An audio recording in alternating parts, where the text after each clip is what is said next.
Uh, Finally got my tea here. All right, well, I've learned a lot recently. Pretty devastating news. I really couldn't even sleep last night. I don't get people who just don't care. It must be a good way to live to not care at all. To just. But anyway, I've learned more about this whole Gaza situation, and I feel bad because I should have spoke up more about it. I didn't know.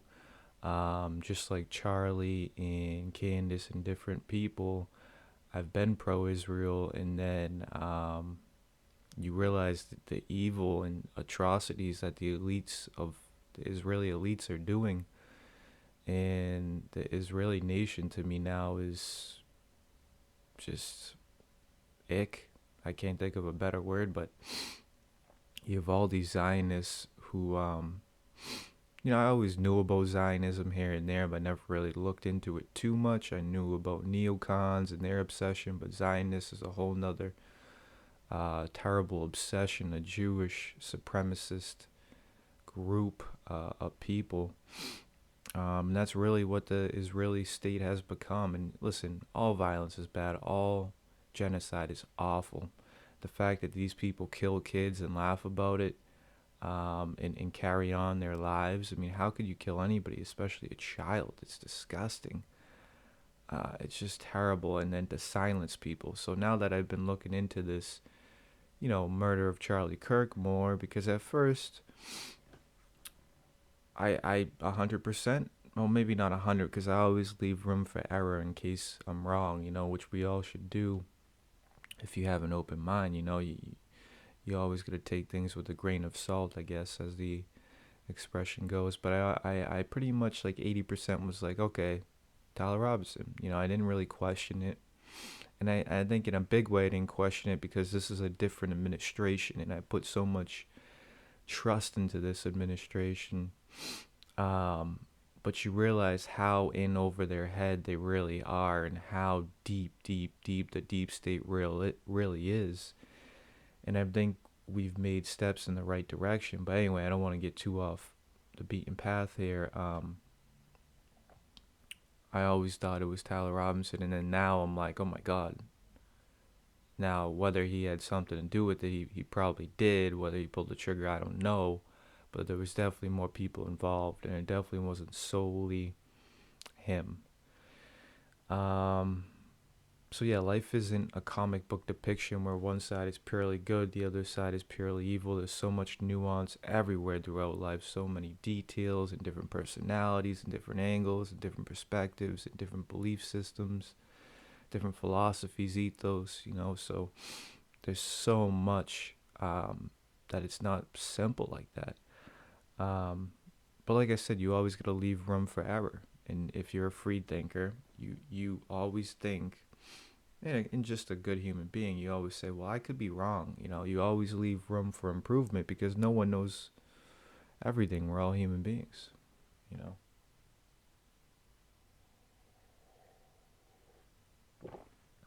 Oh, I just need to sip my tea. Wow. Um, so yeah, so the comic book depiction is something that we learn as kids. We read comic books, we like superheroes, whatever. But and then you come to find out, wait a minute, Superman, man, he might have done some stuff, So it's like that with Trump. Like, look, I'm still a big supporter of Trump. I think what he's done is incredible. I don't think anyone else could have done or achieved this, But I think in a way he does have Israel in his back pocket, and I think they're in a lot of people's back pockets. And I think what would make me respect him even more is for him to stand up to that. Now I think it's so entrenched, so ingrained, so money powerful that he's probably not gonna do that. But and that is the one fault I have with Trump is this obsession, constant obsession with money. Um, it's like money is always inherently evil. It always corrupts. It will always make this world a worse place. Um, so yeah, and I'm really ashamed that Fox News. I love Fox News because I think in a way it is the most credible. But you realize each media swings a certain way, so you take that into consideration, of course. I mean, I myself as a human being swing a certain way. Most of the time I lean right. Um, but I always have my principles in values and morals and my faith, my spirituality, which are things that are so important to me. Those are the foundations of us as human beings. And if any of these, left, right, whatever you are, if you go out of that boundary, I'm gonna condemn it. All violence is bad. All things that go against God are bad. Money is inherently evil and awful. Sure, capitalism's great. You have money, you can use it here and there to buy a house, whatever, do this, that. But when it consumes you and corrupts you and becomes your life and takes a hold of you, um, and you sell your soul for it, then that's a real bad problem. So, um, again, I'm just ashamed of Fox News. They should have reported this more about Gaza.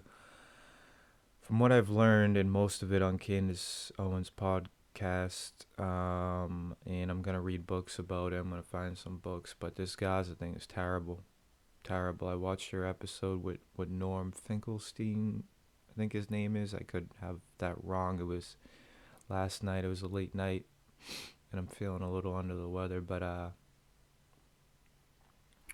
man, this Gaza thing is terrible. I mean, I don't want to hear any American kid or person complain anymore. These people have it so bad, and to be so neglected by the rest of the world like that is terrible. And I do apologize to the left for not taking it more serious.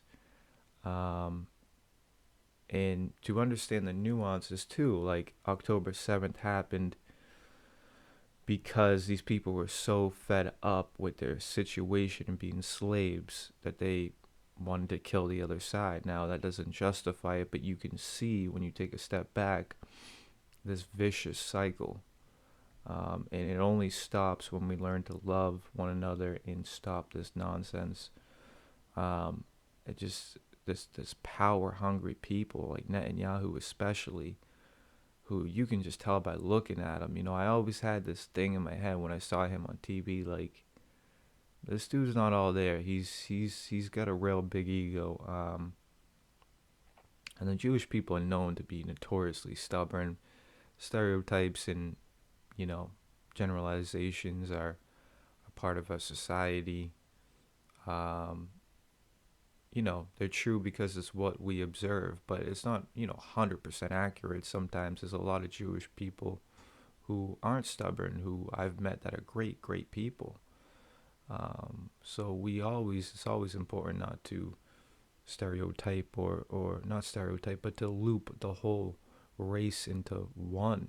People are based on their character. So it doesn't matter their skin color or ethnicity, really. It depends on their faith and character.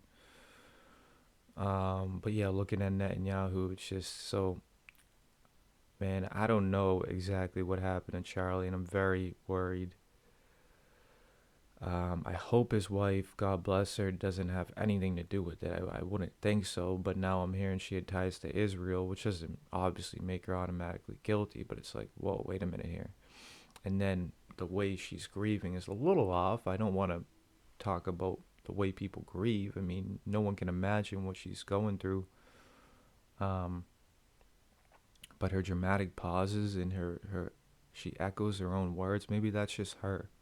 And I don't mean to judge her, but it just seems a little strange enough. But again, I hope not. I really hope not. I think, I don't know how deep this goes, is my point, with this Zionist hold or stranglehold on us as a country and us as people, a society, Hollywood, you name it. So, um, it's crazy. It's crazy. I mean, my mind is blown. Um,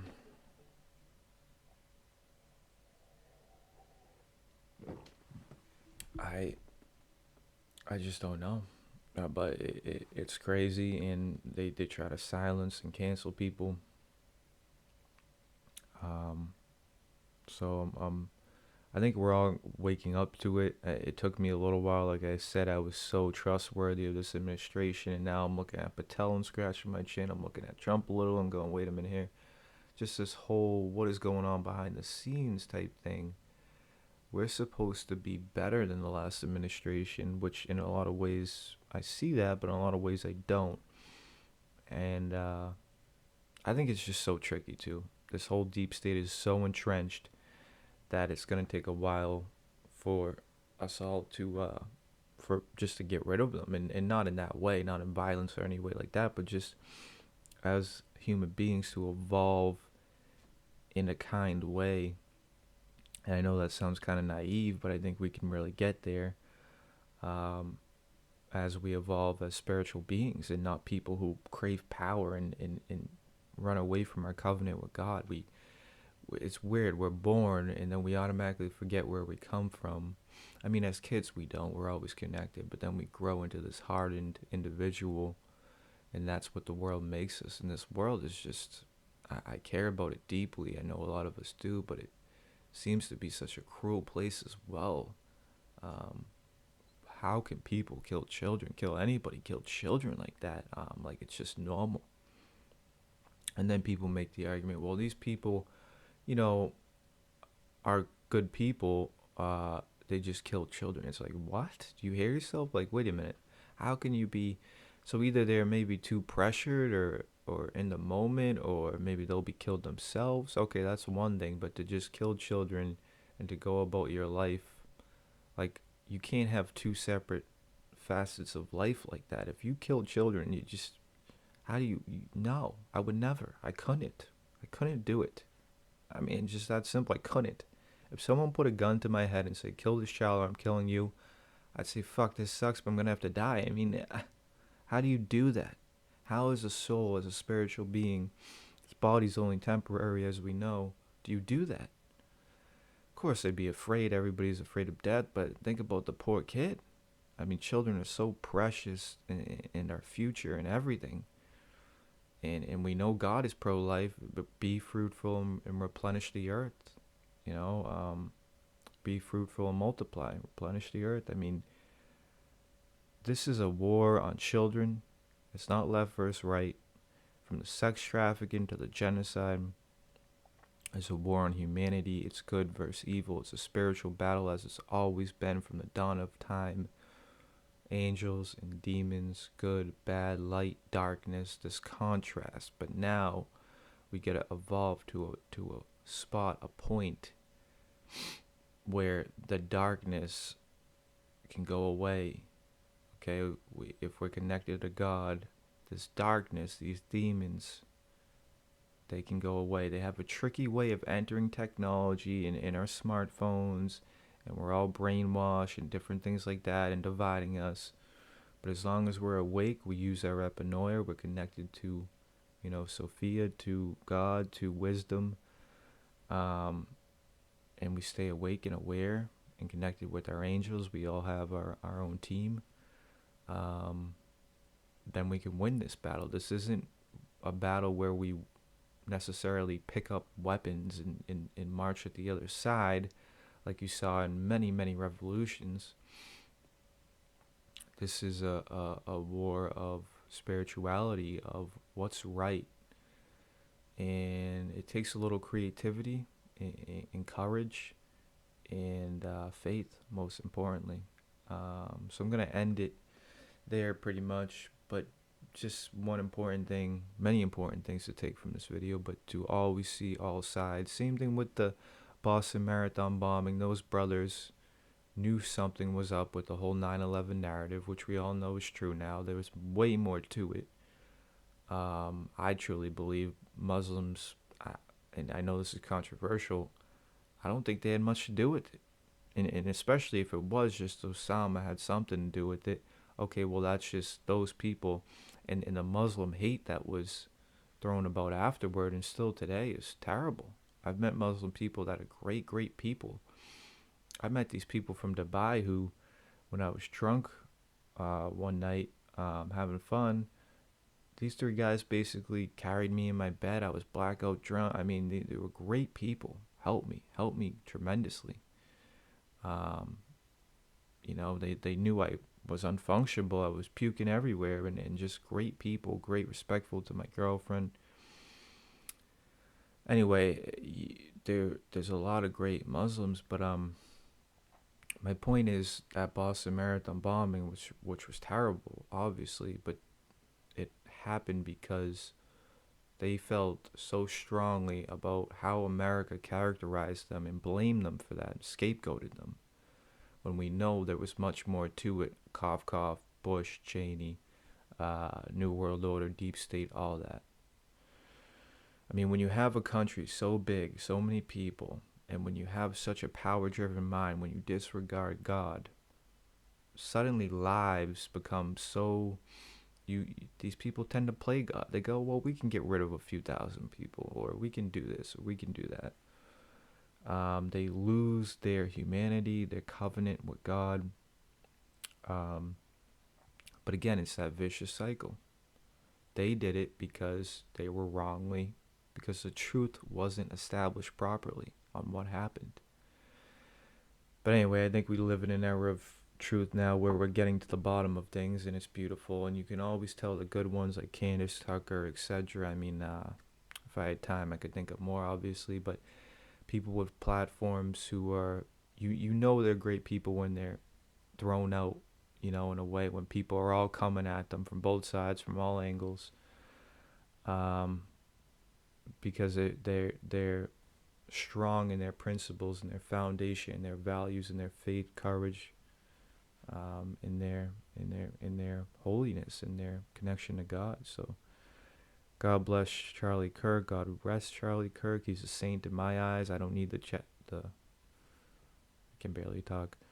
The Catholic Church to canonize him. I don't think they should have that power to begin with. I think that's a general, human analysis on what the impact this person had. So um,